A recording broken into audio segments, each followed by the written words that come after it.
Yes, we will stay in the Netherlands and to see and talk about a case. This is Tilburg, a city about 110 kilometers south of Amsterdam. It's one of the most renowned universities in Europe for economy and finance and business research, and it also hosts behavioral sciences and law. And from there we have Guido from Leerzem. Please give him a warm hand. Good morning.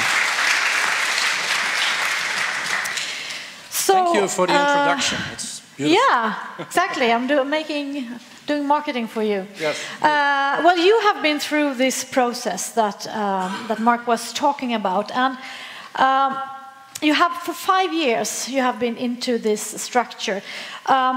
But you joined 10 years ago the university. Can you explain what internationalization meant at that time when you arrived? Yes.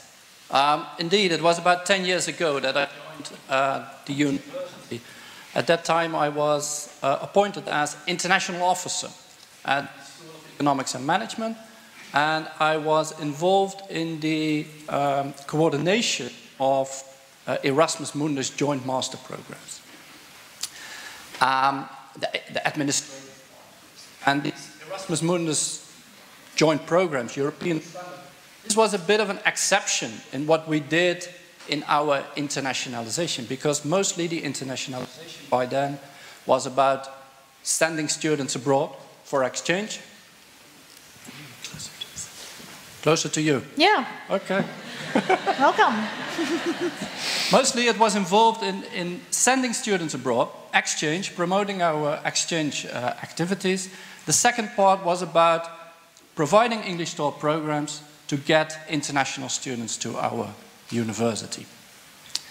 And we had quite a support service to those two activities in our internationalization. Of course, we had the international office, we had our international partnerships, immigration service, arrival days, a welcome week. All structure was built around these two kind of activities. And then you decided that this wasn't enough. Well, that question was actually raised in the University Council, because we were proposing to continue these activities, and they said, why are we doing this? Why do we ask our students to go abroad? What's the rationale behind our internationalization, referring to Mark's first standard of the intended internationalization? That question was raised, which we responded to by looking into our vision, formulating our vision on internationalization. Why do we do this? And of course, that in that we refer to the globalization, the increased international orientation, which should get a place in our education. You need to respond in your education to these processes. We had the vision, and based on this vision, we formulated in the institutional strategy the objectives stating that each program should include this international orientation. And was it your goal in the first place to get a certificate and take that road? Well, yes, it was, because after we've gone through this process of formulating the vision, the next step was the strategy, there was an implementation plan, so it was a whole process. And then, especially at that time, I was having a position as policy officer internationalization. The question was, are we on the right track? Are we doing the right thing? Inside the university, you have about, in our case, we have about 20, 25, 30, 35 people dedicated on internationalization. They're very much involved in the process, in the operation. It's hard for them to assess, are we on the right track? A few are involved in strategy. Since I was involved in writing the strategy, it's hard for me to assess the strategy myself. So I lobbied to get an external assessment to see whether the way we approached internationalization, our practice, was the right one. What did the academic staff think about your choice actually to go into this process of preparing for a certificate, let's say? First of all, we had to involve them. Because when you go into such a process, you need their commitment and you need their participation. So we could not enter into such an assessment without asking them and without involving them, without getting their support. What did they say? They were not very enthusiastic. No. Because this is something you voluntarily do. This is something which comes on top of their workload. And the first kind of arguments related to the quality and said, we made a nice slide about this one. Yeah, I think it's somewhere. Oh, okay. The first kind of argument was, why should we do this? Because our ranking of the program, our ranking of the university was good. So why should we go into such a very complicated process of reviewing the quality of internationalization? That was the first one. The second said, when you have the certificate, like was mentioned before, you can nicely promote this. You can put it on your website and you can say, well, we're very good in internationalization.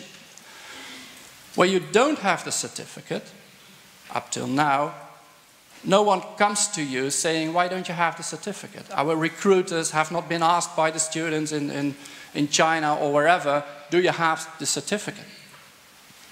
So it took a bit of persuasion. But then there was some risk in going into the process because you might not get it. And if you don't get it, you apply but you don't get it, then some negative publicity might come up. So that was a hesitation of some. Can we go into the process? How were you doing this? Well, we set up a writing group. A few people, myself and some of my colleagues, we were going to write the self-evaluation report. We had some others who were going to read our drafts, and they comment, of course. And then you have the international committee, which is the high-level committee at the university, which would have to give the final approval to hand in the report. And in the writing group, we really discussed the documents Mark just showed about what's meant with the standards and what kind of information can we provide related to these standards. So I've been looking through that, the form from the form that you have to fill in, and there are some things that seem really tricky. Having one of them here, one thing is implementation. That's one of the standards. This example is makes use of processed information. What does it mean? This is exactly what we discussed in our group. That's why you need more people. You don't do this by yourself. You discuss among each other and you think about how to interpret this one. This one also nicely reflects that the model doesn't say this is the right way to internationalization. It starts from your own objectives, your own goals in internationalization, which you formulate according to the context of your university, in your country, and so on. So that's the point of departure. But regardless what choice you make, at some point you need to have your management information. And not only just have the management information, you also need to use it. So the system does look in, do you have the system? That's the first one. The second one, that's the nice one, do you use it? We were able to write a lot about the first one. We have a lot of Excel sheets and lists and data available. More complicated is the second one. Are we using the information to improve our management? So this was another example. This is about governance.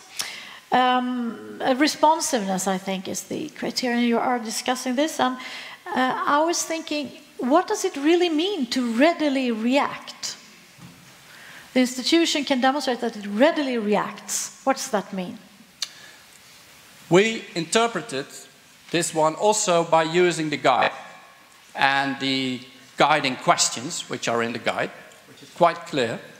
And then you look at responsiveness, the reaction on issues, which is happening. You have your strategy, you have your priorities, and everything is set. But in the meantime, things change. For example, in the Netherlands, language policy is now coming up. We need to respond to this.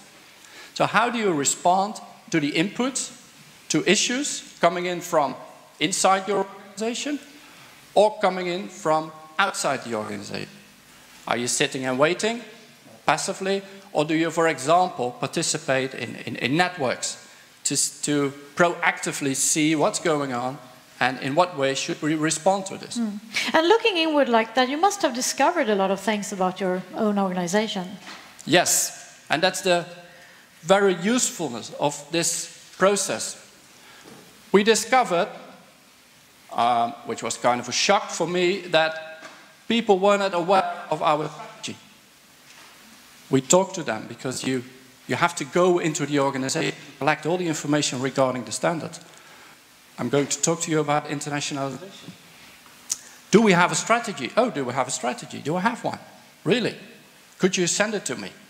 So that's the first shocking thing of the whole process. There are gaps. There are, you know... Communication within the university is a challenge. Secondly, because you systematically analyze your practice, you also find that you do some actions which you find hard to relate to your objectives or your goals. And then the other way around, like the example of the implementation, sometimes you don't do things which you should do to improve the practice. We collect a lot of reports from our students who come back after being on exchange. But we not systematically use these reports to add input to our partner relations. So after this whole process of self-evaluation, you submitted the report, and then you went to the next stage, right? Next stage was the visit of the committee, the external international panel. They came in for a few days, and during these days they had a lot of meetings with a lot of people with different positions in the university. So they met students, they met teachers, they met people in the representative body, they met supporting staff, they met executive board. So they had a really broad consultation which gave them a possibility to go into depth after having read, of course, the self-evaluation. How was this visit? Was it over many days? Was it over... It was a 2-day visit. Yeah. And during these 2 days, I think they met over 30 to 40 people in groups. Were you incredibly nervous? We were nervous about the logistics. Yeah. Is everyone, because there is a strict time frame. Are people showing up? And we were less nervous because we thought, okay, people give their opinion, and let's be transparent. We did not prepare people about this is what you should say when they ask this. We were going into that in a very open way. And what did they say to you after this whole process when you got back their answer? What did they say? Immediately. The judgment. Well, the judgment immediately afterwards they give some observations, and then after, I think it took in our case about 6 to 8 weeks, we received the report. And the report was quite there was a lot of appreciation for the work done, and at the same time it was also critical regarding the comprehensiveness of our approach. Are the links between, let's say, the standards, are they in place? We do say that each program should have this international orientation. That's nice, but where can teachers go if they want some support about how to include this in the curriculum, or how to address the international dimension in the classroom? How do we relate the quality assurance to internationalization? So some very helpful remarks, which afterwards let's say in the year after, we try to follow up and we really use to improve the work we did. So now that you can look back on it, what's your lesson? What are the lessons you learned? I think one of the important lessons for myself is the comprehensive approach. So as policy officer, it really broadened the way you look at internationalization. You move away from the action to more the overall view. I think it also really helped to raise the awareness about internationalization in the community, in our academic community. Because, as I said, you go out, you collect information, you speak to a lot of people, and in every conversation you talk about internationalization. Oh yes, this is about exchange, isn't it? And then in the conversation you broaden their mind about, no, it's much more. And it's not just about sending students away, it's about what do they learn and what do you want them to learn. And what if they don't go, how, in what other way do they get these international competences? So what is your recommendation to the universities and university colleges present here? Well, should they do this? I would definitely recommend to do it. Not just do it. I think in our case we turned this into an official formal project. And I think that's very important because that is already the start of the process. You get the formal approval to start the project and you get the commitment, participation from everyone. And in that way, then I think the methodology is very useful to reflect on your internationalization practice. Thank you, Guido. Do you have any questions for him?